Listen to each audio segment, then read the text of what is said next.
After kicking off the 2015 TUDOR United SportsCar Championship in Florida with two of the biggest sports car races in the world, the Rolex 24 at Daytona and the Mobil One 12 Hours of Sebring, it's now time to head for the West Coast, beginning in Southern California, where the prestige and history of the famed Long Beach street circuit meet the glitz and glamour of Hollywood.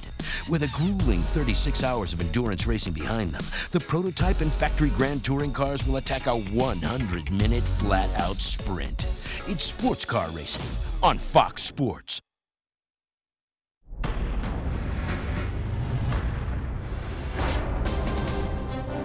On a warm and breezy day in Southern California, the world's most diverse sports car championship takes on one of the world's best-known temporary circuits. Welcome to the Tequila Patrón Sports Car Showcase in Long Beach, California. Hello, everybody. I'm Bob Varsha, along with veteran racer Calvin Fish. The TUDOR United SportsCar Championship begins its West Coast swing here on the streets of Long Beach. It wraps up 2 weeks from now on the natural terrain road course at Mazda Raceway Laguna Seca in Monterey. We began the year on the infield of Daytona International Speedway, then moved to the bumpy runways of the airport in Sebring, Florida.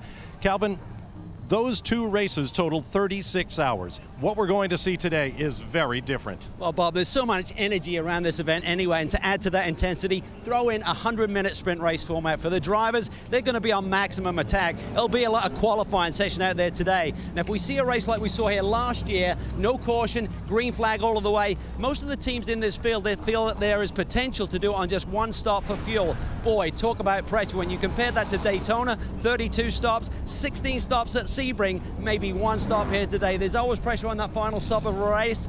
The final stop today may be the only one.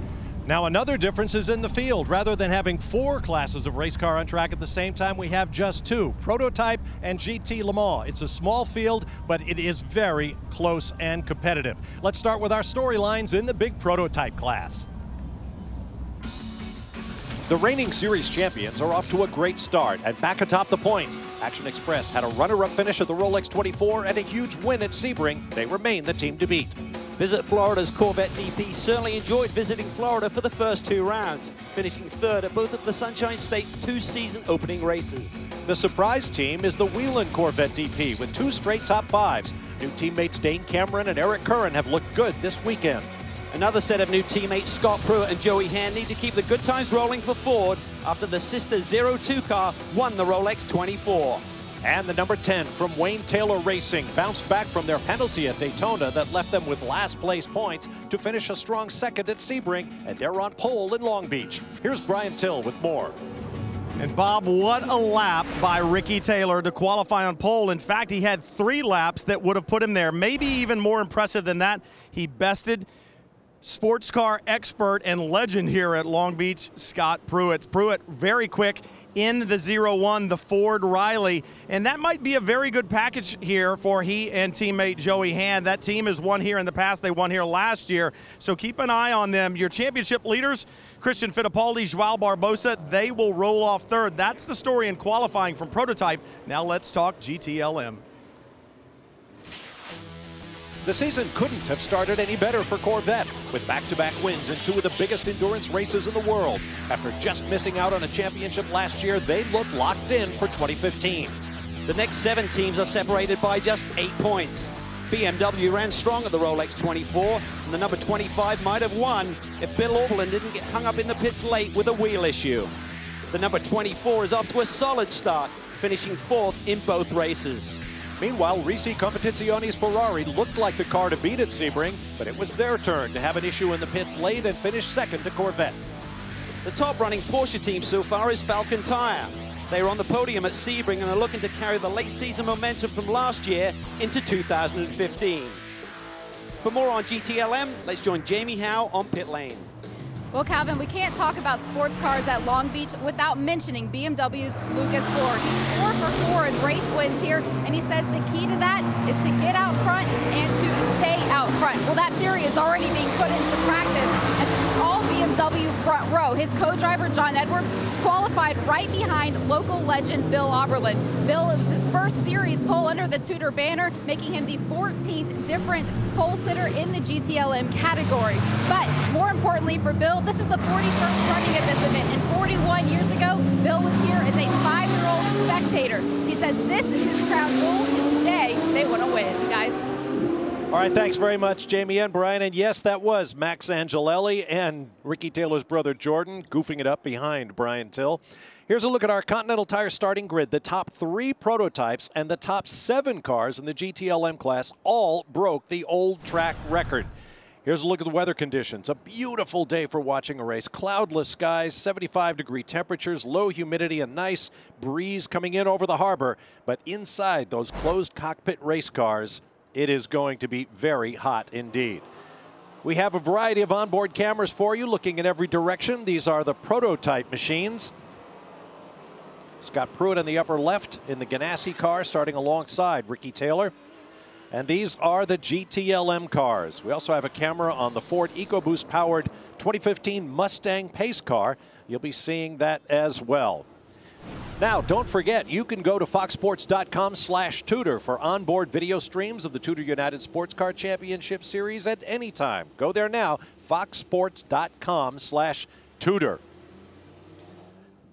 What a front row. 25-year-old Ricky Taylor with that big 5.5-liter Chevy V8 behind his seat. Next to the defending race champion Scott Pruitt, 3.5-liter twin-turbo EcoBoost Ford. We are underway with the prototypes.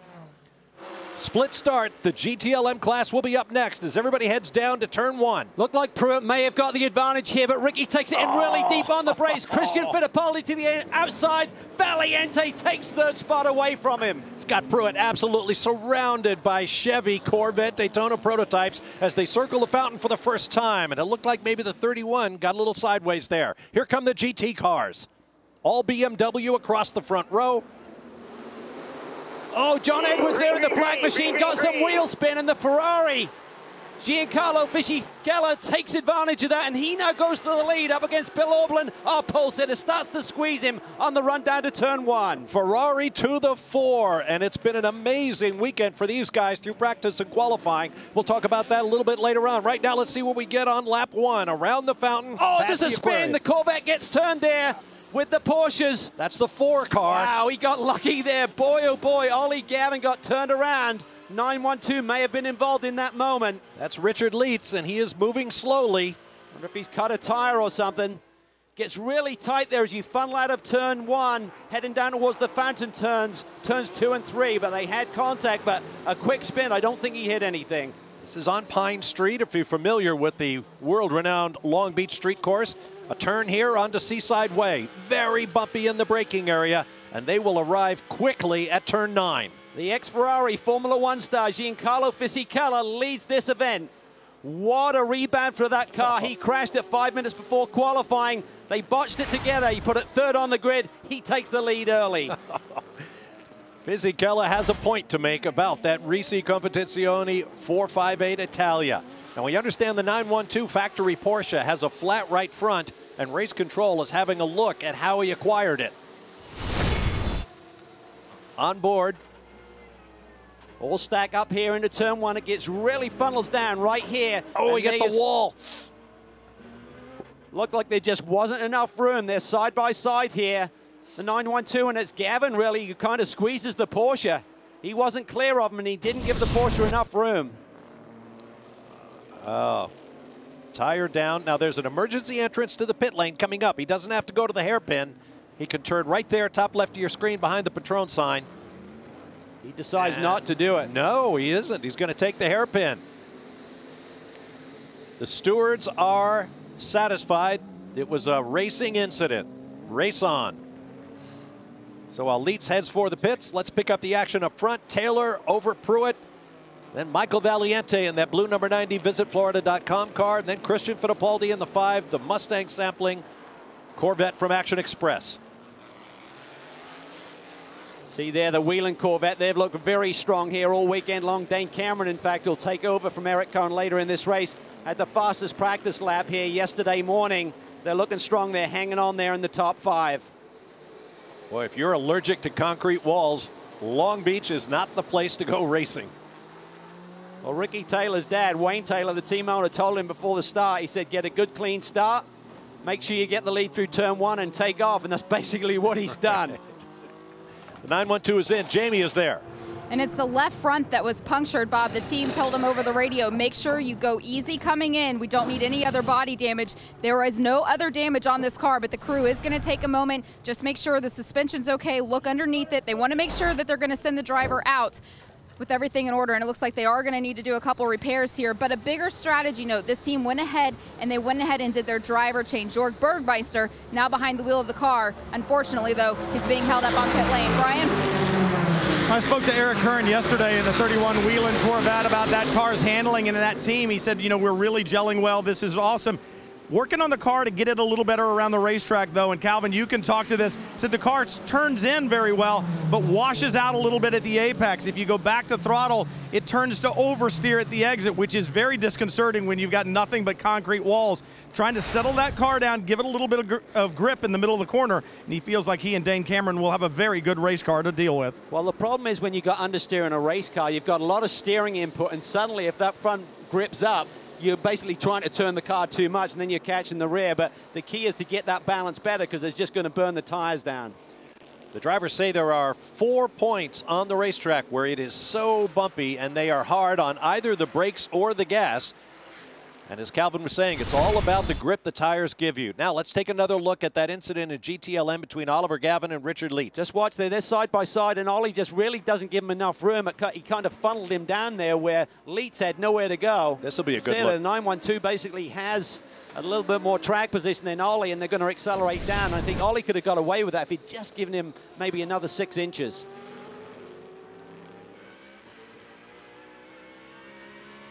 Tell you what, this is a great performance by the Risi team to get that car back together. It was literally 5 minutes before qualifying was about to start for GTLM. Fisichella hit the wall down into this turn 9, the one we're now approaching, on board here with John Edwards. He hit the wall right there. The rear wing was torn off, left front damaged. They put it back together. It wasn't ideal. The car was really twitchy. He managed to put together a tremendous lap to get third on the grid, and that put him into the position to take advantage here at the start.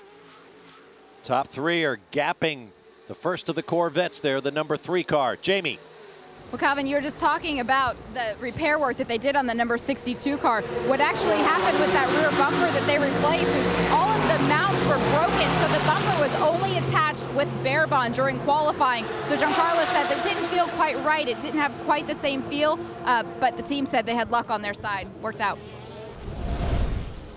Now here's a look at the incident in practice. Left of your screen, pow. See the rear wing fly. Here's a better look at it. You can see he gets into that left front pretty good. No real suspension damage. Keep in mind, that was just a few minutes before the start of qualifying, and the spare bits for the race car were across the track in the paddock. But the Risi team did a great job to get it back on track. Fisichella put it all the way up into third, and then grabbed both of the BMWs by the neck at the start of the race, and he leads GTLM over Bill Oberlin, the local favorite, and John Edwards in the second BMW Z4. We'll be back to the streets of Long Beach.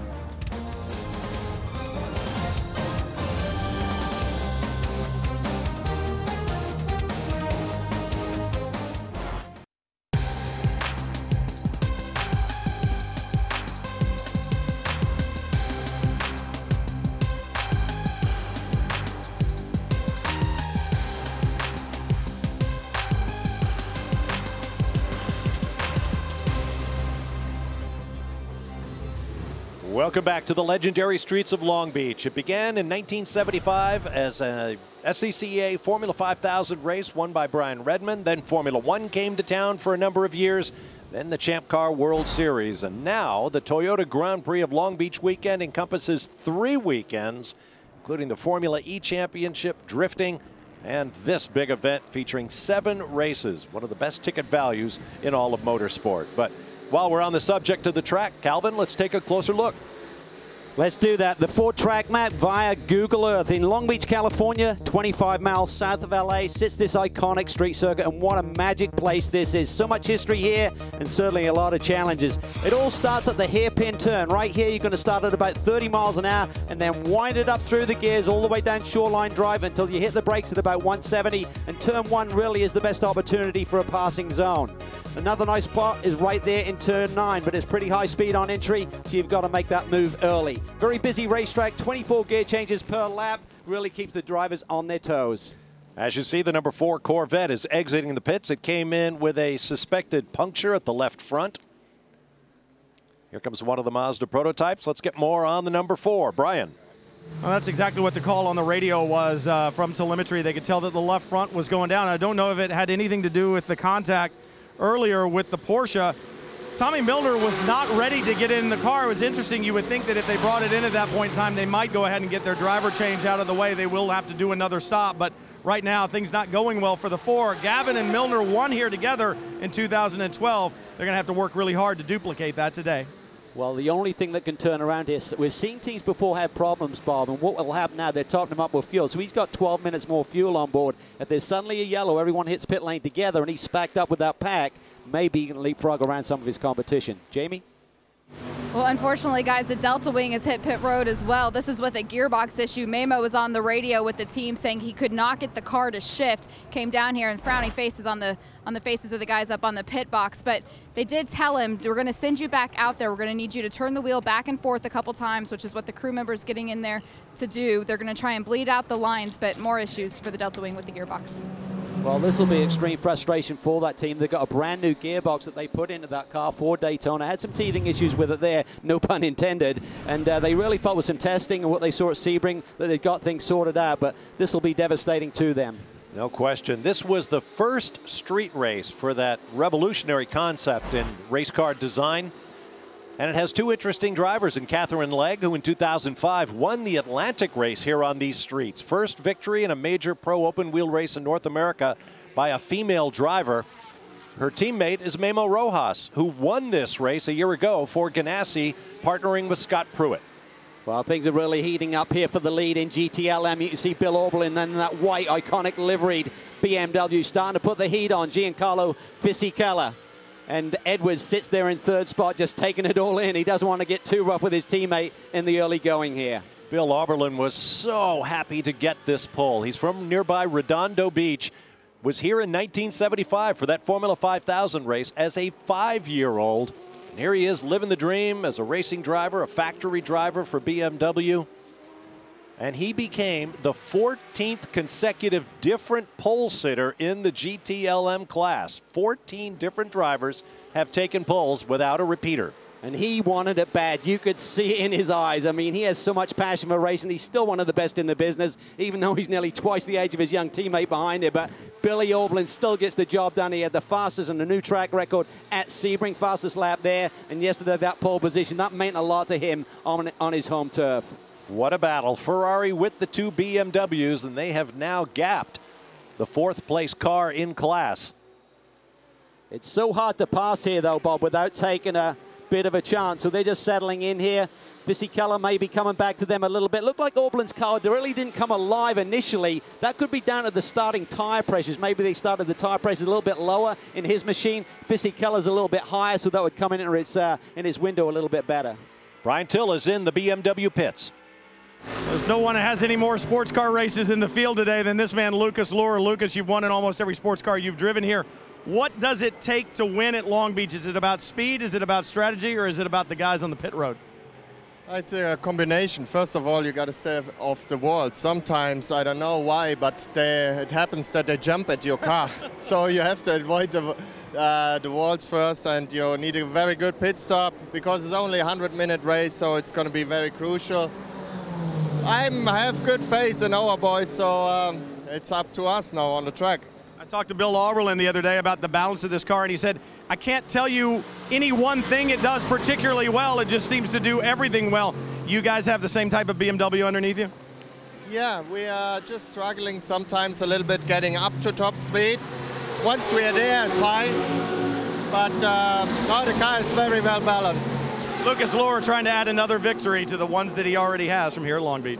Well, if he can get it, he will be perfect 5 for 5 in Long Beach, which is pretty extraordinary. It's really remarkable. He had a GT win, then he went overall from 2011 through 2013 and didn't compete here last year. Ricky Taylor, as we can see, continues to lead, but Pruitt's coming after him. Yep, and they too have opened up a little bit of a gap over the 3rd place car in prototype. That's Michael Valiente in the number 90. The Delta Wing is back out. We'll take a break and return to a beautiful day in Southern California in Long Beach.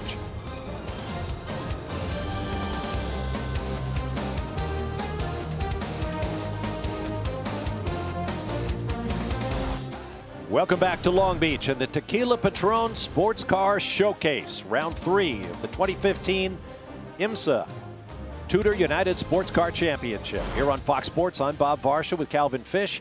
Jamie Howe and Brian Tiller in the pit lane. No change since we left you. Ricky Taylor leads Scott Pruitt in prototype, and you're watching the GTLM battle. Giancarlo Fisichella, Bill Oberlin, and John Edwards. Watch Bill Oberlin there. He's really using a lot of the curb there. The car is very compliant. It doesn't jump him across the racetrack, so they've really got those BMWs dialed in nicely with the suspension there. It's perfect if you can cut the corners on a street circuit, and on the inside apexes, it typically allows you to do that. Obviously, the exit is the problem. Lucas Luhr talked about the problem is getting this car up to the top speed. When you get to the end of the straightaways, I think their terminal speed is the same, but they've made some nice adjustments. In fact, the BMW is a little bit lighter this weekend, 10 kilograms lighter than they raced at Sebring. They've got some new aero parts coming for the next round at Mazda Raceway Laguna Seca, as does that Ferrari right in front of them. So it's a constant battle of development, but within the rules and trying to keep it an equal playing field for all of the different brands represented here. Sure, the man up ahead of him there, the number 62 Ferrari, Giancarlo Fisichella, grew up hearing the tales of Formula One on these streets, and winners like Clay Regazzoni, Mario Andretti, Carlos Reutemann, Gilles Villeneuve, Nelson Piquet, Alan Jones, Niki Lauda, and John Watson, who I believe still holds the record for the longest run from grid position to the top step of the podium. He started 22nd in this race in the Formula One days and won. See there on that inside curb there, Bob, for 9. I think Oberlin's got a little bit more pace than Fisichella at this stage of the event, but getting by here on this street circuit is awfully tough. You've got to try and time that throttle application off the hairpin to try and get a run, but you've got to wait for the guy in front of you to disappear. That is always difficult. Bill Oberlin owns a motorboat that carries, get this, 1,300 horsepower. Capable of 190 miles an hour on water. I bet he wishes he had a few of those ponies under the hood to help him deal with that Ferrari up ahead. Well, Bill certainly knows how to play, and he knows how to drive race cars really quick as well. So one of the Porsches there exiting pit lane. Probably the 912, that earlier issue. There's a look at the prototype category description. New rules coming in 2017 as we inch toward a worldwide sports car endurance racing formula in GT and prototype. Exciting days ahead. Classic Chevy versus Ford battle here at the front of the pack right now. Pruitt, the veteran, the champion. He's won so many titles. Ricky Taylor yet to win one of those championships, where his brother has with Max Angelelli back in 2013. And going back to 2012, I mean, Ricky Taylor was the pole meister, but hard to believe, 17 races since they last won a pole, which happened again here yesterday. Jamie Howe has a special guest. It's the president and CEO of Porsche Cars North America, Detlev von Platten, watching this race from pit lane. Obviously, not the start for the 912. However, this market, racing here in Long Beach, how important is this to a company like Porsche? California has been important since the 1950s. This is the biggest market here in the United States. Selling roughly 25% of our cars in the United States are sold in California. And the United States is the biggest market still in the world for Porsche. I know there's the new Porsche Experience Center that's going to open here either later this year or early next year. What is that going to offer people in this area? This Porsche Center, Experience Porsche Center, is the second we are building here in the United States after Atlanta. So second one will be just around the corner in Carson. On a 52 acres land. It's a huge test track which will allow basically 15 million people here living in California to have an experience with a Porsche. So we have on-road, off-road experiences. This will allow everybody from Porsche owners to car enthusiasts to come to visit us and to see not only the track, but to see also how we operate with Porsche Motorsport North America, our subsidiary with all this. So it's a lot of experience. We have a restaurant there, we have a business center, and I think the industry is kind of unique. You can tell he's enthused about it. I think I'll come back for it, guys. Well, Calvin and I don't have to go that far, That's Jamie, right. because that one they built in Atlanta is right off the runways at Atlanta Hartsfield International Airport. May 7th is the grand opening next month for that, so a lot of excitement in the area. Certainly a beautiful facility. Hartsfield Jackson Airport, I should say. The other night, I had the privilege of being in the audience for the Hollywood premiere of a new movie called Winning, The Racing Life of Paul Newman, produced by funny man and all-around car guy Adam Carolla and his partners. And in it, you hear Paul Newman utter his famous line that old age and treachery beats youth and enthusiasm every time. Well, right now, that guy in the blue and white Ford Riley EcoBoost that just went by Scott Pruitt has got to use all the wiles he's earned in his 54 years to try to deal with that 25-year-old whippersnapper up ahead of him, Ricky Taylor. Yeah, and you see the traffic there really playing a part. These GTLM cars are really quick through the corners. They really just lose out to the prototypes at the very end of the straightaway, so it's not easy pickings here to file your way through traffic. That Newman movie will be in wide release on May 22nd of this year, so look for it. It'll also be on demand, I understand. Right now, let's go to Brian. Richard Westbrook looking at the monitors. They come back this way, and I know you guys working on the balance of the car. It was a little unstable under braking. Michael have a good car underneath him right now? Seems that way. Michael's doing a great job. We're close third, and we've put a bit of a gap on Christian in fourth. So no, it's looking good for us. We knew we had a good car in practice. Didn't quite come together in qualifying. We lost a bit of balance there, and as you said, and no, it's looking good for the race. And you guys seem to be really gelling well as co-drivers. 2 third-place finishes. How special would it be to get your first win together here? It'd be very special, but you know, we've got to be patient. We've got to wait for the right time. It's difficult to pass here, and you know, it all bodes well for a good season. We've definitely got our pace back, we've got our mojo back, and everyone's got a bit more confidence compared to last year. They've got their confidence, and nothing would be even more confidence-inspiring than a win at Long Beach, guys.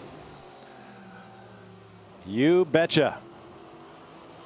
And Westbrook will be getting in. A good man to have in the car at crunch time at the end of the race. There's a look at your 2 leaders, Ricky Taylor and Giancarlo Fisichella, as they have been from the wave of the green flag here in Long Beach.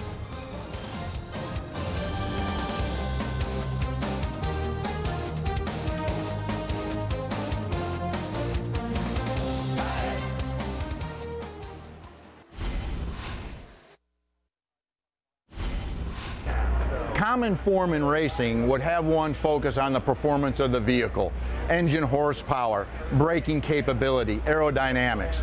Truth of the matter, the driver performance is of equal importance, and his importance is enhanced by the fact that he's comfortable in that cockpit. Those temperatures can reach 135 or 140 degrees. That's why we at Corvette Racing have spent just a tremendous amount of time developing what we think is the most advanced racing air conditioning system known to man. First and foremost, we vent cool air directly from this hose into the driver's helmet. Secondarily, we've developed a clamshell seat that is ventilated, has full holes and aeration system in it that allows cold air to be blown through his back of his fire suit. And third, we have a third vent that distributes the air through the cockpit of the car. The more comfortable he is, the more successful he would be. Here at Long Beach, we've won 5 out of the last 8. There's a reason we've done that. We've got a great car, and we keep our drivers cool. Well, Doug Feehan is absolutely committed to his Corvette racing team. Good bunch of guys to hang around with. There's Jan Magnussen enjoying all the benefits of that cooling technology in the cockpit. He's a cool cat himself, Jan, and that whole group really worked well together. Started off the season on a tear, 2 for 2, the two big Enduros they won. Last year they went 4 for 4, Bob. They looked like they were running away with this championship. They're mid-season. They had a small adjustment of performance, but they just seem to lose their way a little bit and got pipped to the post by the Viper squad. They're looking to try and rebound this year and get that championship. But it is eerie, the difference in racing fortune between the number 3 and 4 sister cars. The 3 has had things basically all their own way. They come off a championship. They won those races that you mentioned. They picked up the first 2 events this year in class, and yet the 4 just has problem after problem, such as we've seen today. Yeah, they just can't seem to get the luck back on their side, and for many years it seemed to seesaw between the 3 and the 4 machines. They've certainly had their share of success, but in recent races and last year it was certainly all about the 3 squad, and has gone that way earlier as well. Had a quick look there at John Edwards. Meanwhile, Jamie's standing by with Scott Pruitt's co-driver in the Ganassi pit. And that's Joey Hand. Joey, before this race started, you said, we know we have a fast car, but we don't know how well it will race. What are your thoughts on that now that you've seen this race get started? Well, my thoughts, it looks pretty racy. You know, these boys at Chip Ganassi racing with Felix Sabates, they've got this thing tuned in pretty good. My engineer, John, he's done a good job. These guys, you know, they keep working at it. And our Ford EcoBoost is running really good. It's been a non-issue for us. Drivability's been really good here in the streets of Long Beach. So, you know, I think, you know, what I was telling you before is just how would it race in traffic? How would it race behind cars? And it looks like Scott can do pretty good, even in the lap traffic and stuff. So, you know, I don't know how comfy it is, but it looks kind of comfy, and I'm just excited to get in there and finish this thing off, one of my favorite racetracks, and put on a good show for all the fans. You say it's one of your favorites. You're a California guy. You compare winning here to winning at a place like Indianapolis. Why is that? I think, for me, it's just the venue, you know. It's just, there's so many people here. You're making fans out of people that may not be fans. You get to see a lot of people. As a California guy, you can see a lot of friends, have a lot of family here.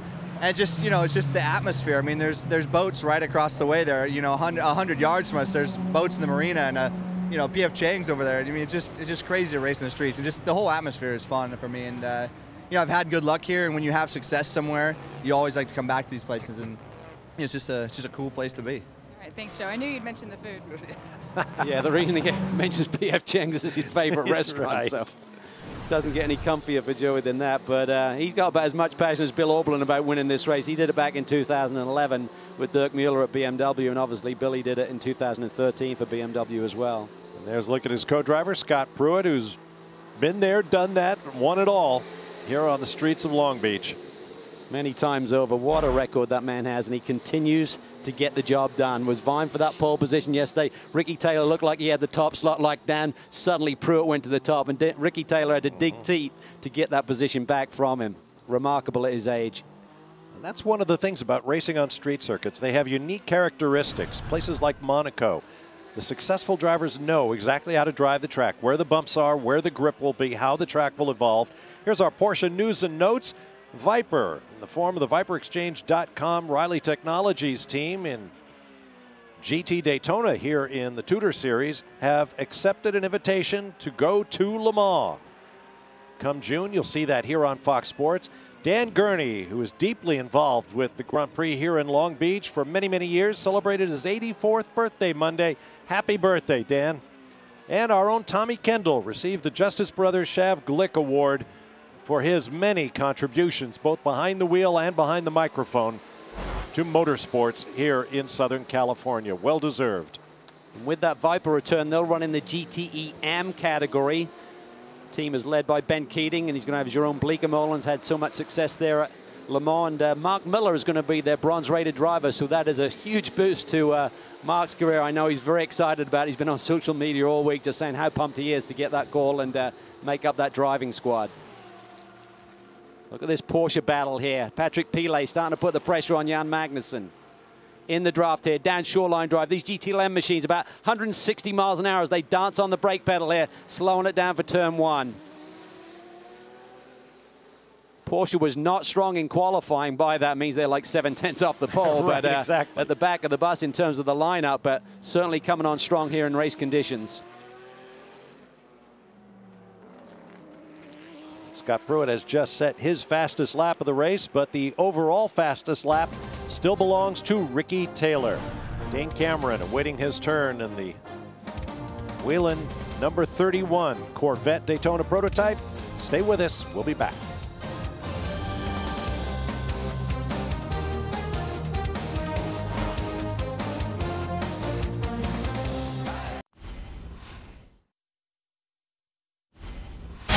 Long Beach has so many great memories for me. Just the spectacle of it all. Great hotels, great area, a wonderful place to be. Everybody who's anybody wants to show up, there's nothing like it.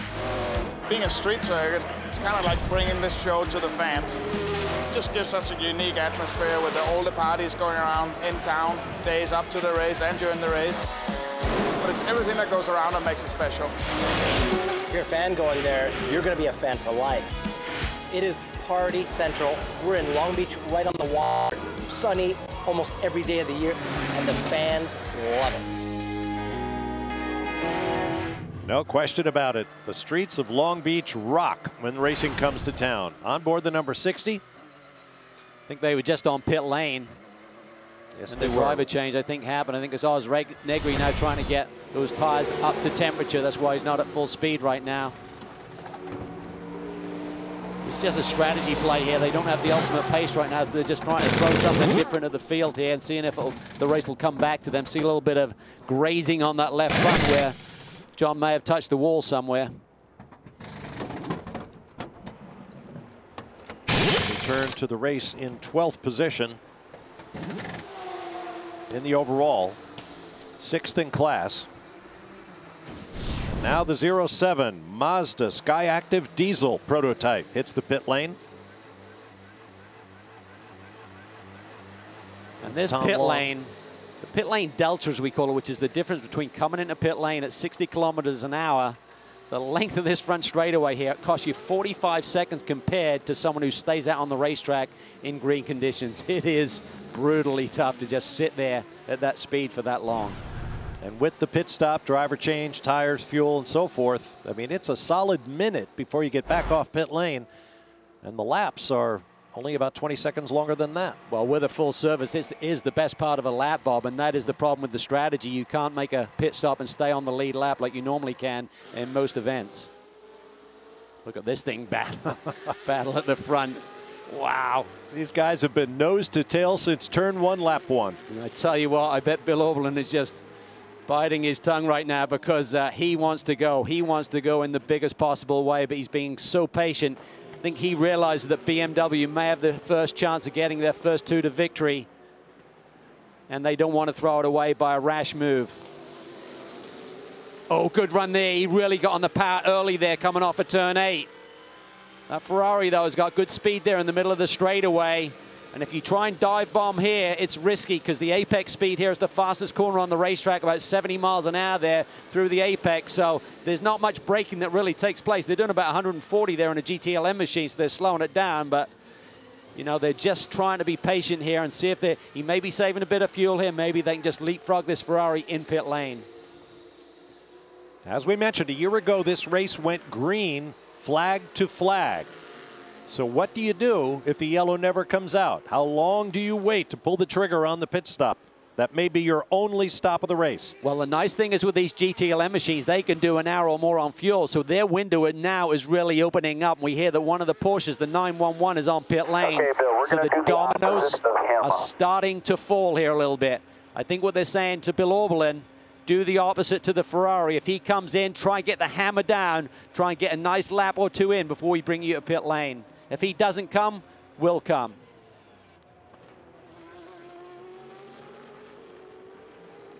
Got some of the best in the business on that pit lane for BMW Motorsport. Jamie's there.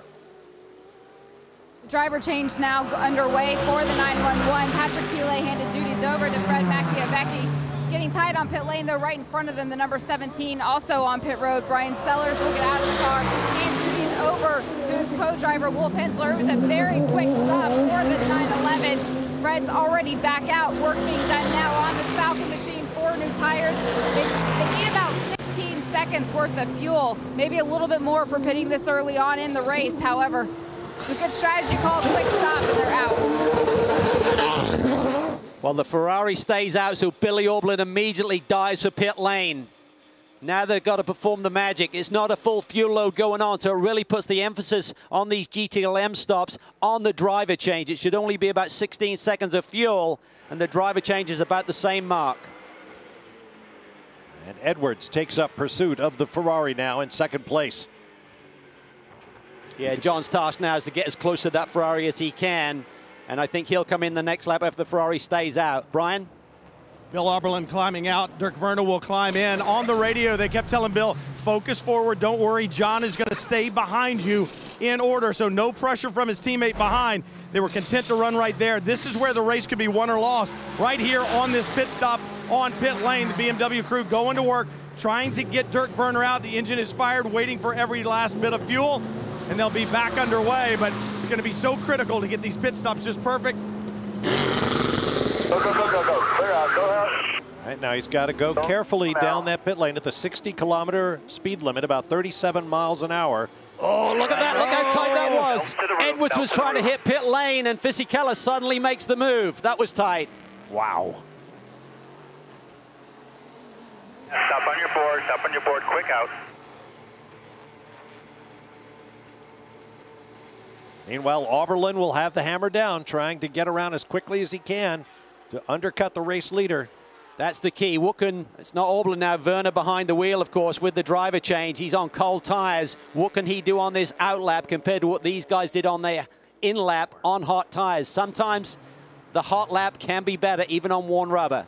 Risi Competizione goes to work. The door's already open. Giancarlo Fisichella climbing out. Pierre Capper will take over the driving duties. 4 new Michelin tires. You watch one of these pit stops, and it looks like absolute chaos, but this is so orchestrated. These guys were practicing yesterday. They got it down to about 16 seconds, which is exactly the time they needed.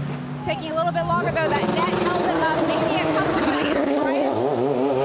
Great stop for the Ferrari, and languishing behind just a little bit. The 24, Lucas Luhr taken over. Keep your eyes out for the 25, the white BMW. Where will they come out here on the racetrack when the Ferrari heads back out? And I was so focused on the pit crew work, I forgot about the driver change. It's Dirk Werner behind the wheel now in relief of Bill Oberlin. Run hard. He beat us. Tell you what, that was not a good pit stop for the number 24. John Edwards brought the car in as now Lucas Luhr is undefeated here at Long Beach. He's got a lot of work to do. There's a problem on the left front. We talked about it, Bob. One pit stop here today has got to be perfect. That was not perfect. Well, let's see what price they pay as the number 3 Corvette hits pit lane.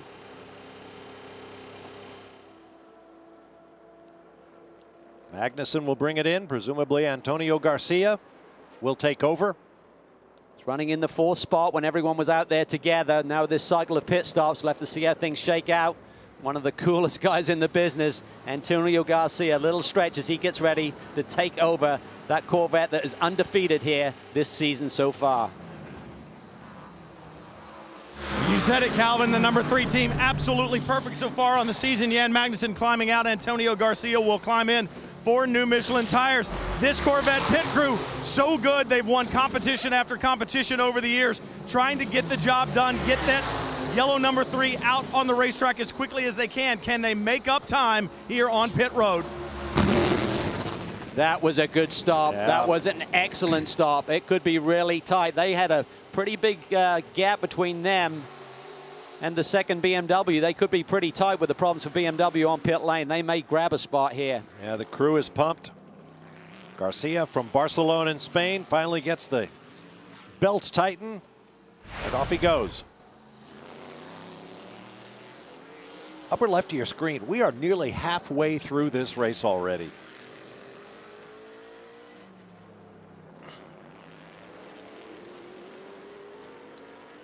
So look at the amusement park. That's always busy this weekend. Scott Pruitt saying it is party time when race cars roll into Long Beach, California. We'll be back. Stay with us.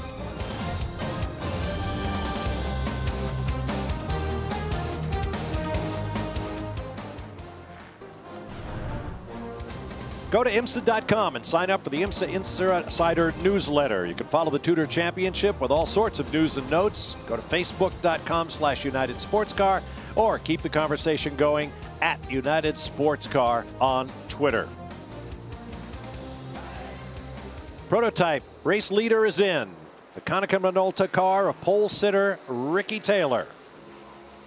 Their team told me 51-minute was their window. It's 50 minutes and 55 seconds right now, so they're cutting it right down to the wire. First opportunity to get that car to pit lane. Pruitt has the hammer down as the 10 car hits pit lane. Jamie. That's exactly the race is unfolding, Calvin. They've been on their marks the whole time. One of the last things Wayne told Ricky before he got in the car was don't hit anything and bring the car home to the lead. Seems simple enough, but right now this car is beautiful. Doesn't look like he has any scratches on it, and he has been silent over the radio. I asked him if that is normal, and they said for this kind of race it is. It's been a very clean race. It's good news. Clean stop, guys. This is the shortest race of the year, tied with Detroit. We'll also race for 100 minutes on Belle Isle later this season. And it calls for tremendous focus, which may explain why drivers like Ricky and Jordan Taylor are so quiet on the radio. Jordan Taylor there. The rule is on the seatbelts, they have to be buckled. You can tighten them as you're leaving your pit box. Obviously, all of the other servicing was complete, so they don't want to delay things with that belt tightening. And right now, the big question mark is what sort of lap did Scott Pruitt do on hot tires? As you can see there, Jordan Taylor pushing things here on these Continentals. Michael Valiante, a great run here. He hits pit lane. Pruitt stays out. And our Nissan halfway leader is the man Calvin just mentioned, Scott Pruitt. This could be good for this squad. Pruitt's running low 16s, which is only 3/10 off his fastest lap of the race, so he's got the hammer down. It seems like he's got a relatively clean racetrack, clear racetrack of traffic. Westy goes behind the wheel.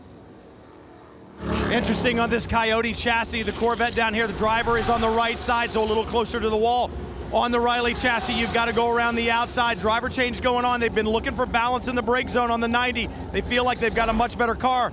Interesting to see what Richard Westbrook will be able to do. Just up the road, the 5 is on pit road as well. Routine stop, driver change.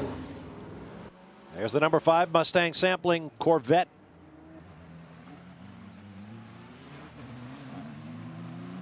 Fuel is in, and he's away. And now here comes the leader. Yeah. He had 2 laps on warm rubber. We won't get a read on this second lap because he hits pit lane before the timing stripe. But if that was a clear lap as well, they could be in good shape here if they execute the perfect pit stop. So the pressure is on the crew. Jamie. And Scott brings the car in perfect on his marks. They're going to do the driver change. Joey Hand will get in. I was listening to the team radio on this final lap, and Scott actually hit the reserve fuel. So they did take it all the way down to the wire. The call was one perfect pit stop, guys. We can do this. We're better than these guys. We got it. Work's still going on. 4 new Continental tires. The fuel's going in. Driver change almost complete. The window net I see going up now. Fuel finished. The door is shut. And the car stalled. Precious hit for the second. Joey's underway. Yeah, precious second there, lost by having to refire that Ford EcoBoost engine. But I got a feeling that Joey Hand may have grabbed the lead of this motor race. The way how things shuffle here, he's going to be on cold rubber here, so the guys are going to be coming hard at him. There's Chip. He's happy with things right now. Gets the fist pump. Seems to think no harm done. Another great driver in the car, but keep in mind, he's got to get up to speed. All the visualization he may do standing on the pit wall, all that he'll hear about the way the car is handling from the driver in it at the time, all has to be put to use quickly. And Chip Ganassi has always looked for drivers who get up to speed quickly. Well, he loves this racetrack. Won here in 2011. This is another car that could be a factor here today. The number 31 Whelen Corvette. Great opening stint here by Eric Carr, and he's going to turn it over to Dane Cameron. He raced here last year in the GTLM category for Risi Competizione, and he was pumped to come back to here and put together a great lap in practice. He was the fastest man in the first practice session here yesterday. Let's see what he can do. Brian's on the spot. It's another one of the Coyote chassis, so once again the driver is on the right-hand side. Dane Cameron taking over. This team really gelling. Remember, Whelen ran with another program last year. They moved to Action Express this year, and Eric Curran has said, we are just coming together so well as a team. 2 top 5 finishes through the first 2 races. Dane Cameron getting strapped in. They really feel like they're coming together as a team, and Eric just said, it's unbelievable. It feels good to know that we've got a shot at winning again. Dane Cameron may be able to bring them a victory. That was a great stop. They had problems at Sebring. Remember the wheel being left loose on the second pit stop of the day. They've got their regular over-the-wall crew back together. A couple of guys were sick. They're in good shape. He comes out right behind his teammate there. Just got to stay wide here until he gets those Continental tires up to temperature and the grip level where he needs them. That was the number 60, Michael Shank with Curb Agajanian Racing, number 60 going by. Now you're on board with Jordan Taylor. I talked about how the new driver to the car has to get up to speed and has to be very careful. You heard Jamie say what Wayne Taylor told his son before he got in, but shortly after getting on track, he got into the wall.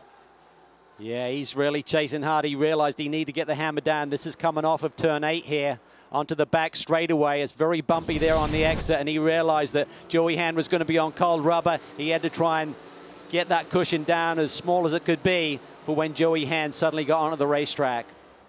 There's Wayne Taylor on the left, Ricky, who started the car, on the right. They saw the same pictures you did, so they'll be asking Jordan how the car feels, and Jordan answers by going down the inside. Wow, that was a late move there, but a nice one. He kept it clean, and Joey saw him coming and realized he couldn't close the door at the last moment, had to let him go. And I think Jordan Taylor realized he couldn't let Joey Hand get into his rhythm here, otherwise the rest of the race could be tough. Oh boy. Just under 44.5 minutes remaining in the most frantic sports car race you'll see all year, at least until the next 100-minute race in Detroit here on Fox Sports. Stay with us. Back to Long Beach.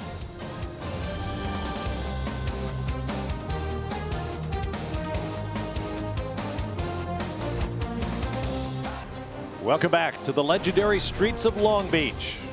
We now have, coming up on 42 minutes remaining in round 3 of the 2015 Tudor United Sports Car Championship Series, the Tequila Patrón Sports Car Showcase. GTLM battle here.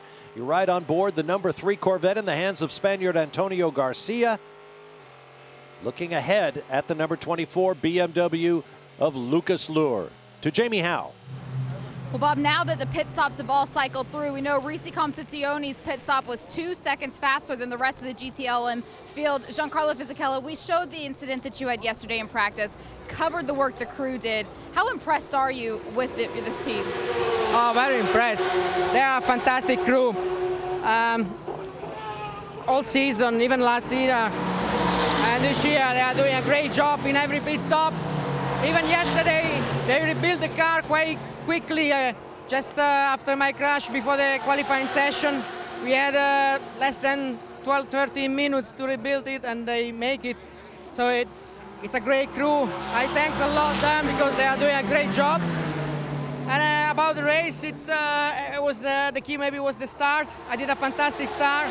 My reaction was perfect, and probably my speed in the straight finish line, it's quicker than them.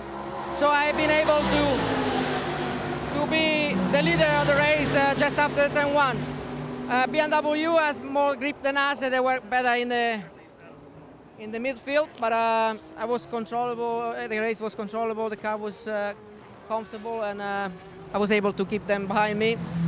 So now we hope to get through the end of the race like that. Yeah, we'll see what Pierre Caffer can do here towards the checkered. Brian?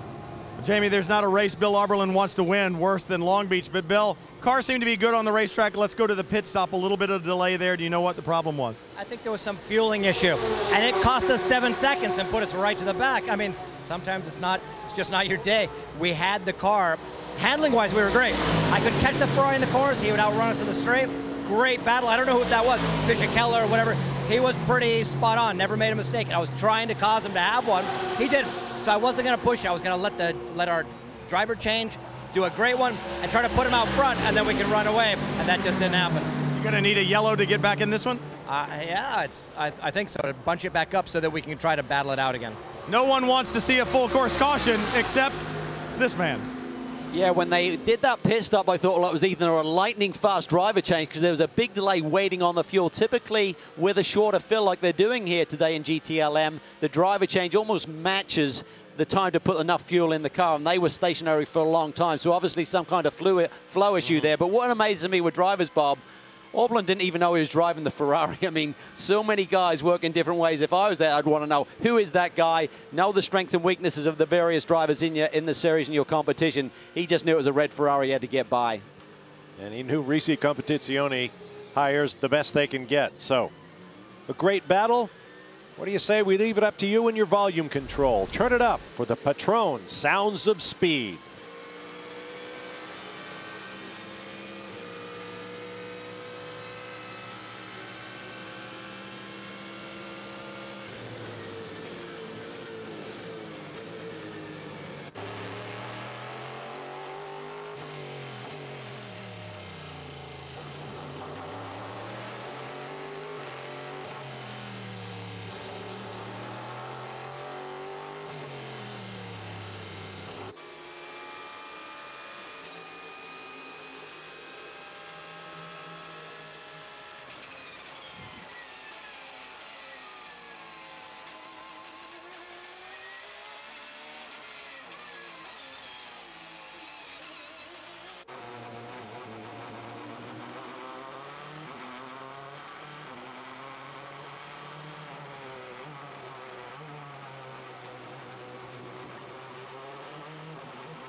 Time now for our Mazda mid-race report. For that, let's join Jamie Howe. Bob, it's been a trying start to the season for this Mazda team, but John Doonan, both cars still in the race today. What's been done to regroup?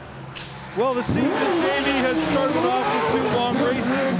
Unfortunately, we didn't get the results there we wanted, but when you kick off Daytona and lead some laps in that race, it's a big milestone for the Mazda SkyActiv program. Obviously, today we're hoping to get both cars across the finish line, and really looking forward to Mazda Raceway Laguna Seca, a track that has the characteristics where our SkyActiv technology can shine. With the closing stages of the race approaching, what condition are both the cars in? Fantastic. The good news is we pitted early, and one thing about SkyActiv technology is fuel efficiency. And so we're done, and we made our driver change, did not have to change tires because the car's light on its feet. So hoping for the best here, maybe some good luck at the end. Thanks, John. Thanks, James. They're so pumped up about their visit to Mazda Raceway Laguna Seca in a couple of weeks as we stay on the West Coast with the TUDOR United SportsCar Championship. So they're trying to save all their good stuff for there, but things have settled down at the front. Took Joey's Hands cars a while to come in there, Bobby. You look at the lap times, but right now it's settled down. Both those guys now running low 16s, but Jordan Taylor has got the point, and he's 2 seconds in front. Fastest man on the racetrack, Dane Cameron, 1:15.6, about half a second quicker than our leaders right now. He's on a charge. Cameron runs in 5th place. You ride with Jordan Taylor flashing down Shoreline Drive. It's Christian Fittipaldi. He's done his work. Turned the car over to his teammate, Joao Barbosa.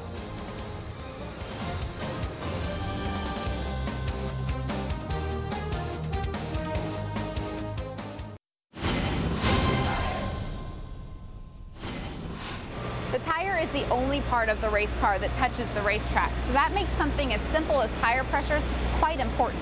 The engineers set the cold pressure somewhere between 12 and 16 pounds per square inch before the cold tires go on the car. The trick, though, is to anticipate how much that tire pressure will increase as the tire builds temperatures during the race. Each team also has a target hot pressure, usually in the 22 to 25 psi range. Having the correct hot pressure optimizes the tire contact patch. If the pressures are too low, the car is not going to handle well until those temperatures come up because they'll be running on the outside edge of the tire. However, if they overshoot the hot temperature, they'll be running on the center tread and not using this full contact patch area. Now, with only 1 tire change expected over the course of this race, the Michelin teams will be relying heavily on their Michelin engineer to get them the right pressures. Every form of motorsport is all about the tires that transmit all of the braking, power, steering energies. And they take a workout here on the streets of Long Beach. And it's so important, and a lot of it will depend on how the tire comes in with the various drivers, how aggressive they are on those opening laps, but you need to really hit the sweet spot, and that's why you work so hard in practice to try and find out what the starting pressure will be, what the build is, and getting that perfect tire pressure and the contact patch correct for the streets at Long Beach. Let's go to Jamie Howe. Well, Jordan Taylor has hold of this motor race, but Ricky Taylor, you said your car's better at the beginning of the stint, whereas the 01's better at the end. What causes that, and what can Jordan do now as we get towards the checkered? Yeah. Well, first off, I just want to say it's the 1-year anniversary of our relationship with Konica Minolta, so, you know, really great to be here. But yeah, I mean, we were really good at the start. I felt like I could control the gap pretty easily, and then I feel like the rear tires just started to wear a little bit with all the heat and the IndyCar rubber down on track. So, you know, maybe as the sun goes down, Jordan might have an even better Corvette underneath him. All right, we'll see what happens. Brian? Christian Fittipaldi, Joao Barbosa hoping for a little better Corvette underneath them. Christian, you had the first stint. You guys have been so magic this year. A second, a first. For some reason, it just seems to be at maybe a half a step off today.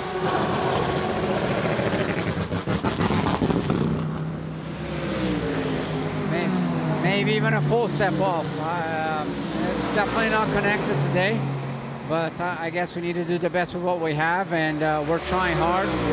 And when it's not your day, it's not your day. So we need to capitalize on the maximum amount of points that we could collect today and continue on from here because it's a long championship. But hopefully Mustang's sampling car and Chevy is going to be up there at the end of the year, which is really when it counts. Well, and that's exactly what you guys did last year. You made the most of every opportunity. Have you ever been with a team that is fired on all cylinders like this one has? You haven't missed a lap of competition since January of last year. Well, I must agree that this is pretty magic. Like everything in life, it doesn't last forever, but we're cherishing the moment as much as we can. And we're just trying to make it better and trying to stack those miles, keep adding every single race. But as I said, like unfortunately things don't last forever, but we're trying to extend this stint as long as we can. Christian Fittipaldi, the words of a champion: collect all the points you can and see where they add up at the end.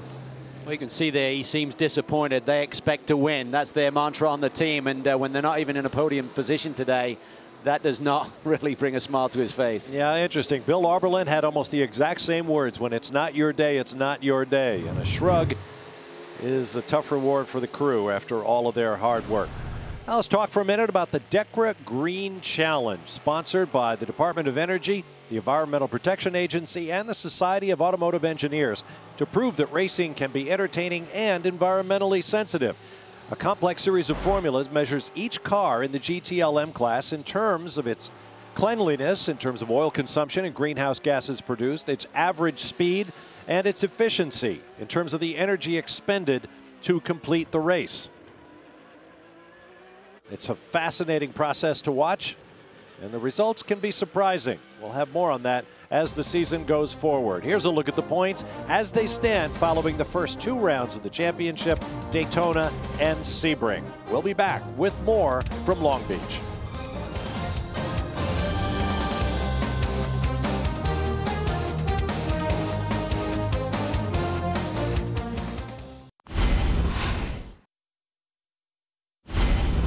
Best things about the sports car world, right? Different than some of the other racing series is that the fans can walk right up to you, right? It's very open that way. They can walk up, they can shake your hand, they can say, hey, I saw you on TV, I'm your Facebook friend, whatever. It's a big benefit that the sports car world has over some other racing series. And of course, anything social media related is big these days, right? Boris Said's been a good friend of mine for a long time, teammate, race driver.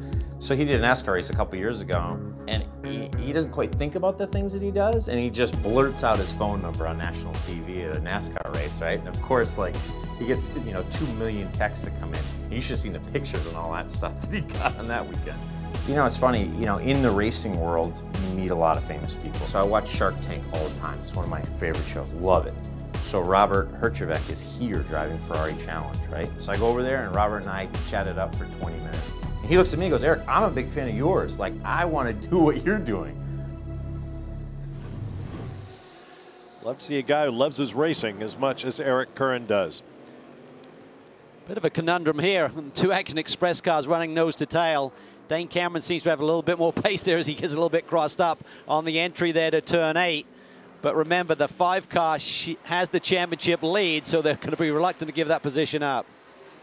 Here's a look at our Continental Tire race recap. Class leaders in prototype, Jordan Taylor. His brother Ricky put the pole and led the early portion of the race. In GT Le Mans, the Risi Competizione Ferrari, pardon me, Enzo. 458 Italia, currently in the hands of Pierre Cafter after Giancarlo Fisichella gave it a great start. Coming up on 24 minutes remaining in the race. Let's get down to Jamie Howe. Well, Scott Pruitt, when you were in the car, I was listening in on the radio. I heard the team tell you manage those tires. You said it's getting pretty loose. What is Joey having to do now that he's in the closing stages of his stint? Well, the biggest thing was, you remember, those are the tires we qualified on. So we beat the crap out of them in qualifying. So they had a good 10, 12 laps on them, really hard laps. We knew that was going to be an issue. Typically here, it just seems like you start giving up the rears a bit. And so we just were trying to manage that. Brand new set for Joey when he went on. And I can't say enough for EcoBoost. I mean, we were able to stretch that a couple laps longer, get the lead. Couldn't quite hold on to it, but it certainly put us in a position to take the lead. What condition is the car in? Does he have a chance to be able to fight at the checkered? Yeah, most certainly. I mean, our car seemed like it continued to maintain speed. If not, I mean, I turned my quickest lap in the very closing stages of my stint. So I think we're in pretty good shape. Long Beach, as you know, it's a very difficult place to pass on. I had my family at home. And you have to manage that a lot, but you never know how traffic's going to work out. We just got to keep on digging. All right, keep digging. And guys, if you can see this on his ear, that's not a new wound. That was already there.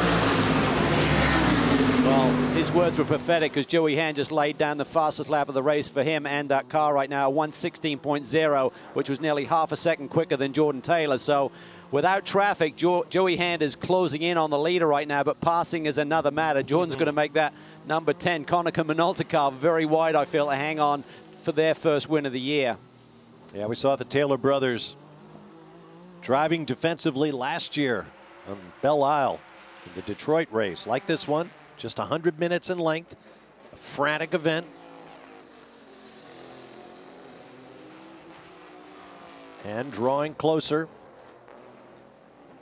And what a rebound for this team. They had such a great run going at Daytona, ran afoul of the maximum drive time for Jordan Taylor. Couldn't run more than 4 out of 6 hours, and towards the end they put Jordan in to finish it out. We're going to run afoul of that, and indeed did. So they had a penalty that dropped them to the last position. Coming to round 2 of the championship, 17 points behind the leaders, but a nice podium run at Sebring, and right now they have the lead with the Action Express leaders in the championship sitting down in 4th spot. So it could be a big haul in the points for the number 10 team here tonight. See Joey Hand there really working hard here. This lead is closing down. Last time by, they were matching lap times 1:16.3s for the top 3 in this race. Cameron's got close to Barbosa, but they hit traffic on that lap. Joey Hand definitely has the pace right now, but can he do anything with Jordan Taylor? We know Jordan Taylor over the last few years has been calm, cool, and collected, whatever sort of pressure you put on him. But there's a lot of experience behind that wheel of the 01 right now. And a lot of Joey Hand's experience in recent years has been in the DTM, the German Touring Championship, and those guys get after it. Here's our Tequila Patrón race break. It was the pass for the lead. Joey will head to driver's right to pick up the line. Jordan Taylor goes down the inside into turn 1 and takes the spot. Jordan came from a long way back here. Watch this, we're on board here with Jordan Taylor. Joey Hand's tires have 2 laps less tire temp in them. I think if he'd known he was going to make that move, he may have sort of sat more in the middle of the road. I'm sure Joey would like a do-over on that one, but either way, Jordan Taylor was through for the lead of this motor race. Good crowd on hand, but then again, that's an annual thing here at the Toyota Grand Prix of Long Beach and the Tequila Patrón Sports Car Showcase. Stay with us.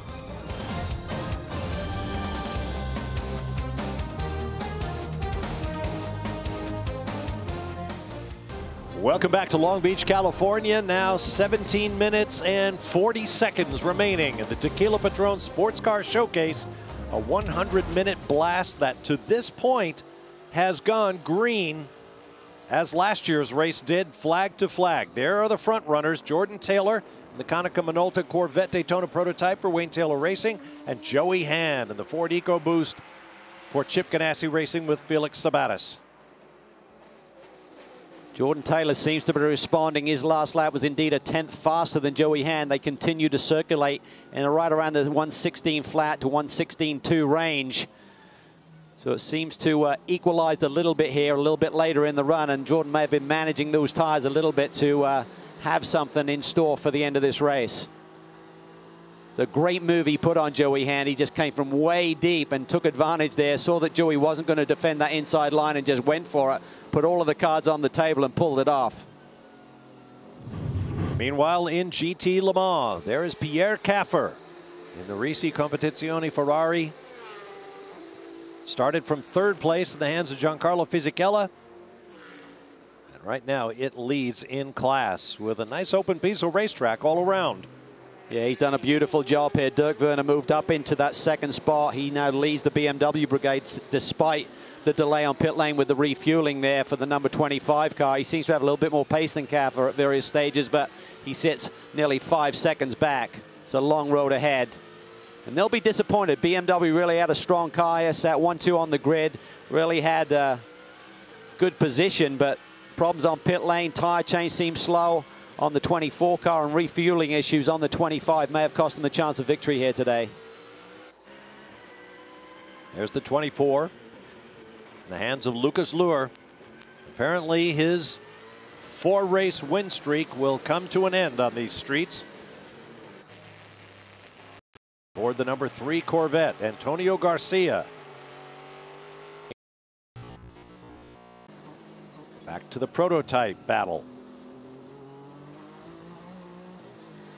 I mean, Jordan Taylor, what a young star he is in this sport. I mean, I cannot forget how he went on a tear at the end of 2013. Those final 3 races, Bob, where he and Max Angeli swept the table and came from behind and won that championship.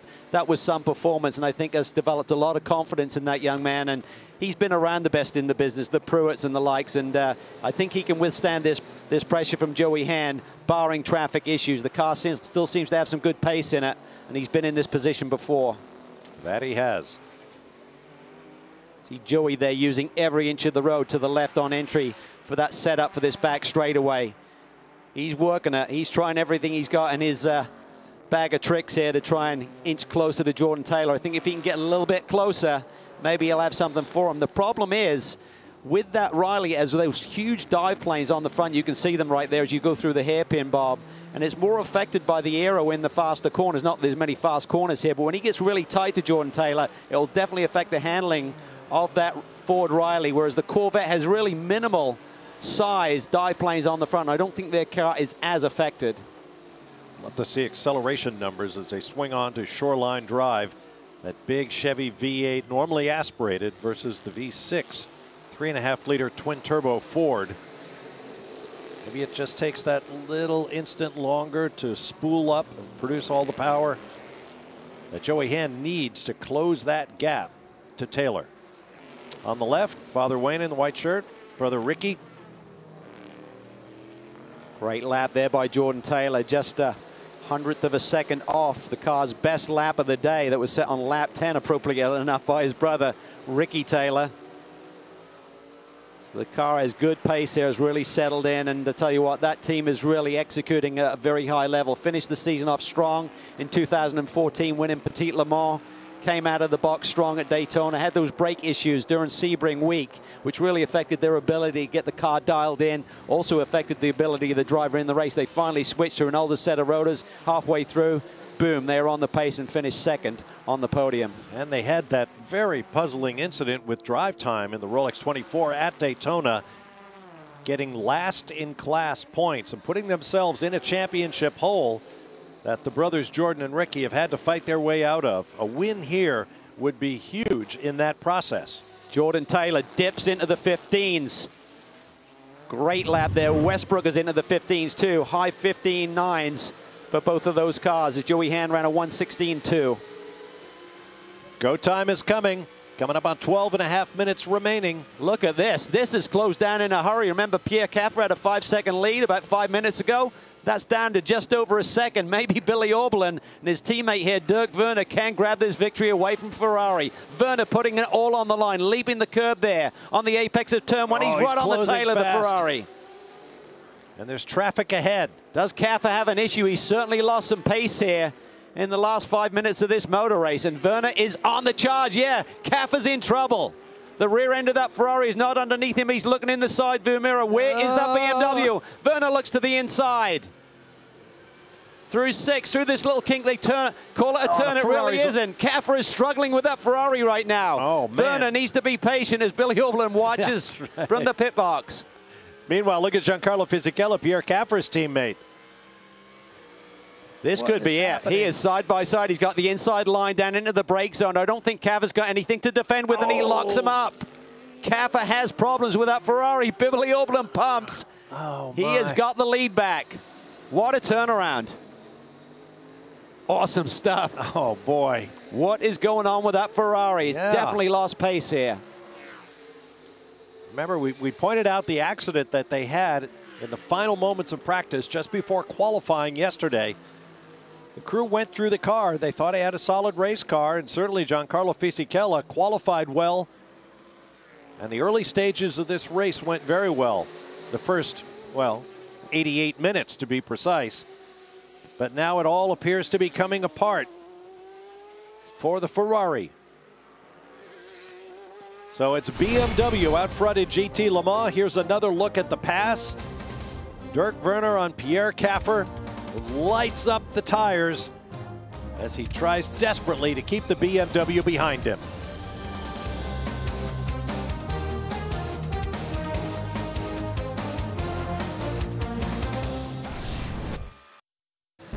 Round 4 of the 2015 TUDOR United SportsCar Championship will take us to the beautiful hills of Monterey near the San Francisco Bay Area to Mazda Raceway Laguna Seca and its infamous corkscrew turn. All 4 classes will be back in action: Prototype, Prototype Challenge, GT Le Mans, and GT Daytona. Don't miss it. 4 p.m. Eastern Time, live on Fox Sports 1 on Sunday, 2 weeks from today. Back with you, Bob Varsha, Calvin Fish, Brian Till, and Jamie Howe, and we've had dramatic action here in the final 10 minutes of this race. A change in the leadership of the GT Le Mans class. A great battle up front in Prototype. And issues for the 4-time race-winning driver Lucas Luhr in the number 24 BMW Z4, who has reported he is out of brakes. Yeah, he's been having major issues. Ran wide down into turn 8, had a similar problem down here on the previous lap, so he's just hanging on here trying to get the car to the checkered flag here tonight, but there's been a lot going on. Joao Barbosa has slapped the wall. That's allowed Dane Cameron to get around, and I think that's what actually held up Pierre Caffer and allowed Dirk Werner to close in on him and get the lead of this motor race. But what a battle we've seen here today. Here we're looking at Lucas Luhr just trying to hang on as he allows the overall lead to go by. That's Jordan Taylor. Joey Hand hanging in there. But Taylor just seems to have that pace. But I think the winning move for the BMWs, Bob, was a radio call that was made to Lucas Luhr, who drives this black number 24 BMW, just saying that the car behind you essentially has more pace. Your teammate, let him go. Let's have a listen into that. That happened about 30 minutes ago. Okay, Lucas, you got to swap positions with your teammate, so let's get it done here into 1. And you never want to hear that, Bob, as a driver, but what the BMW team has recognized is the bigger picture for that brand. Dirk Werner was showing better pace in the car behind. You had to let him go, and ultimately it allowed him to chase down Caffer and be in position to get the lead. So great call. It absolutely paid off for them. Meanwhile, Lucas Luhr has got to be working that gearbox awfully hard with no brakes to really rely on.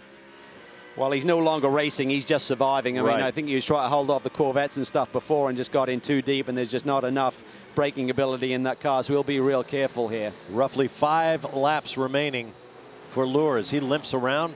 So the order in GTLM is now Dirk Werner in the 25 BMW, Caffer trying to hold on to that wild Ferrari, then Antonio Garcia in the first of the Corvettes, and Frederick Makovicky in the number 911 factory Porsche 911 RSR. Here's Pierre Caffer. He now runs in that second spot, about 3 seconds behind Dirk Werner, but he had some radio communication with his team explaining exactly what went on.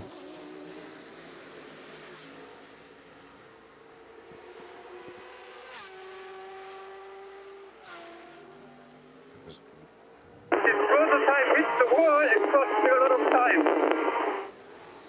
Basically saying a prototype hit the wall, which we believe was Joao Barbosa, the number 5 car. Cost him a lot of time. He got out of rhythm, maybe got offline, Bob, and got what we call marbles on the tire, where you pick up the used balls of rubber on the side of the racetrack. But whatever happened, suddenly Werner was in position to pounce.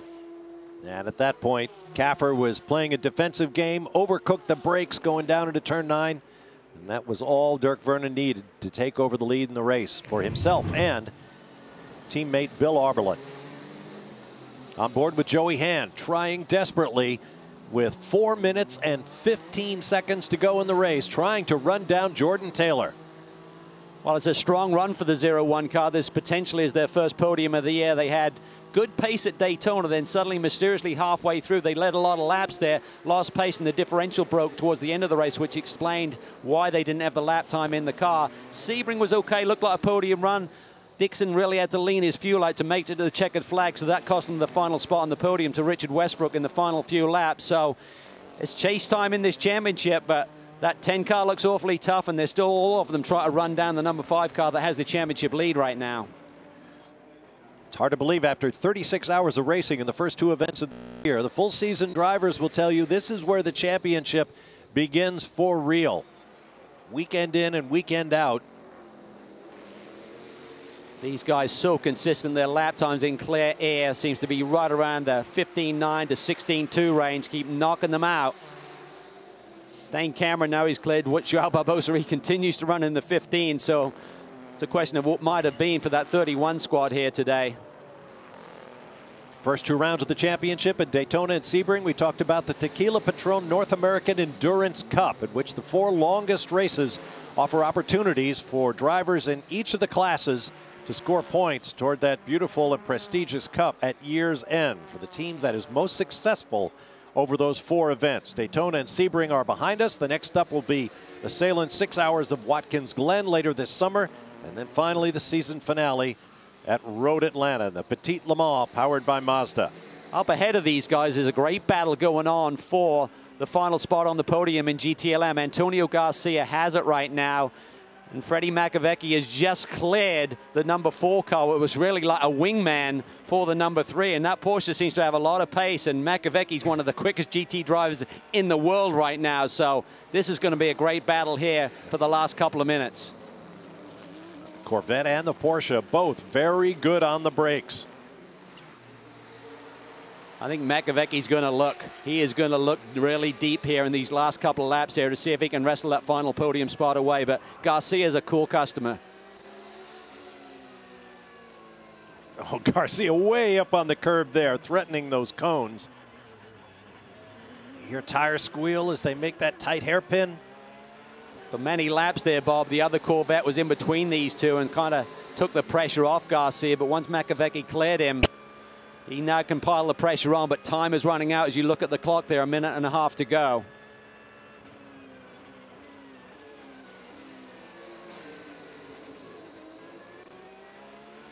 The 3 car would love to have come in here and made it 3 straight, but a podium and big points is tough to make up when you're in a hole for some of their competitors to catch this squad when they run on form like they're doing right now. As we approach 60 seconds remaining in the race, the battle for the front. We expect the white flag next time by the flag stand. We're half a lap from there, well, actually more than that. This is turn 6 onto Pine Avenue. Joey Hand is hoping that that battle for the 3rd spot on the podium in GTLM will really disrupt Jordan Taylor. He dives down the inside of there. Nice move there. He splits those 2 cars so he doesn't lose too much time to this man, Joey Hand, behind the wheel of the 0-1 machine. That's the last thing Fred Macavecchi wanted. But now the leading prototype clears the Corvette. This really takes the pressure off Jordan Taylor. Superbly executed. Yes. We talk about handling the pressure. What a job he's done here today. Onto the front straightaway, hard on the gas. White flag waiting. Last lap, last lap. You said it, brother. And there's Wayne, who is never relaxed as long as his car is on the racetrack, even in a 24-hour race. Wayne is white-knuckling it. Oh, look at this. Joey Hand runs wide. The Corvette didn't want to let him through. So that's really taking the pressure off Jordan Taylor. Now he can stroke it home, and Macavecchi, you can see the GTLM cars here through the slow stuff. They've got good mechanical grip. They can roll apex speed here, and it's almost like the prototype is slowing down the GTLM machine at this part of the racetrack. Frank. Jordan Taylor told me a funny story this week. He has a new home that's only 8 doors down from his parents, and he said, Wayne was looking for me the other day. I had 9 phone calls. He said he could have just walked down and knocked on the door. Joey Hand will not be impressed with that. That's really taken any sting out of his tail in terms of putting the pressure on Jordan Taylor the final lap of this race. But at the same token, Garcia is trying to hang on to that podium spot. He didn't want to open up the door for Joey and open up the door for that Porsche. Right. Macavecchi didn't want Joey there any more than Joey wanted to be there. You got this. Bring it home. Bring it home. Absolutely right. Off the corner comes Jordan Taylor as the Taylor brothers put their Konica Minolta Corvette Daytona prototype on pole and win here on the streets of Long Beach. Time to celebrate. Oh, man, great job. Ton of guests here this weekend. Big pressure weekend for that whole team, and they're having fun. They're a very relaxed group, as you could see with Max Angelelli and Jordan Taylor when Brian was doing his stand-up before the race today. They're a pretty relaxed group down there, other than Wayne. There's our leader in GTLM, and what a race Dirk Werner and Bill Oberlin have authored here. Potential first win for BMW in the TUDOR United SportsCar Championship, if he can just bring it home. Great place for it to come on the streets of Long Beach. BMW Motorsports manager Victor Laloux looks on. He'll be pumped if he can see his first win taken over from Gordon McDonald here at the beginning of the year. Great job today, Dirk. Thanks so much. Great job. A great job for the entire team, recognizing the speed in the car. Thanks, guys. And shuffling Werner to the front where he could attack. What a roller coaster day for Billy Oberlin. I mean, yeah. Looked so good. He knew the car was good. He was so patient behind the Ferrari. Then it all looked like it had gone away, and then it comes back to him. Pretty cool. As we said, here for that 1975 opener on the streets of Long Beach as a 5-year-old kid, Bill Oberlin now has a win on his favorite track. We'll be back.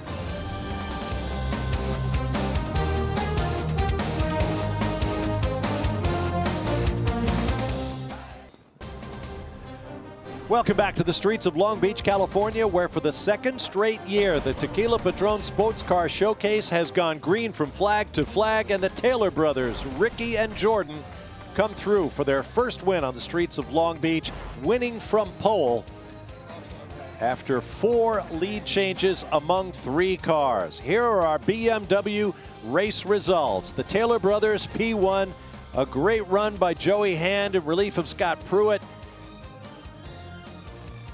Richard Westbrook and Michael Valiente third in the VisitFlorida.com car. Time for our Audi move of the race, and it came right at the start.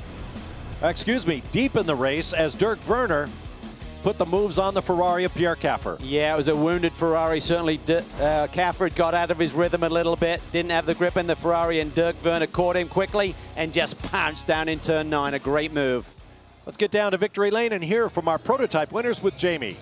And Jordan Taylor is just as calm now as he was when he got into the car, it seems. Jordan, the team said, phenomenal job. Fonzie, your dog, he'd be proud of you. What went into bringing this car to the top step of the podium? Yeah, I mean, it's my first race as a dad, so, I mean, it didn't slow me down at all, so I'm excited about that. But the biggest thing is that it's our first year anniversary here at Long Beach with Konica Minolta, so it's great to get that win. Continental tires were great all stint. I was matching my lap times all the way through, and you know, if it wasn't for Ricky bringing the car in the lead, we wouldn't have had a shot at it. So, and our pit stop, so it was a great day all around. But certainly a team effort. Konica Minolta, you both have mentioned it now, 1-year anniversary, a lot of pressure on you guys, on your shoulders. How do you perform in a situation like that? I mean, the team really makes us look good. We've got the best guys behind us. The stop was flawless. And, you know, when you got such a good group of guys behind you, it really takes some of the pressure off, but also adds the pressure. You want to do a good job for them. And Corvette, I'm really happy to get a win for Corvette here in Long Beach. You're both covered in confetti. Congratulations. Brian? And congratulations to Dirk Werner, too. Bill Oberlin had a great first stint, but the pit stop set you guys back a little bit. When you saw that Ferrari out there 5-6 seconds ahead, did you ever think you'd be able to chase him down? Well, you have to say, in the middle of the race, really drama, as you said, a little bit in the pits. And then, I mean, first I had the 2 Corvettes that I had to overtake.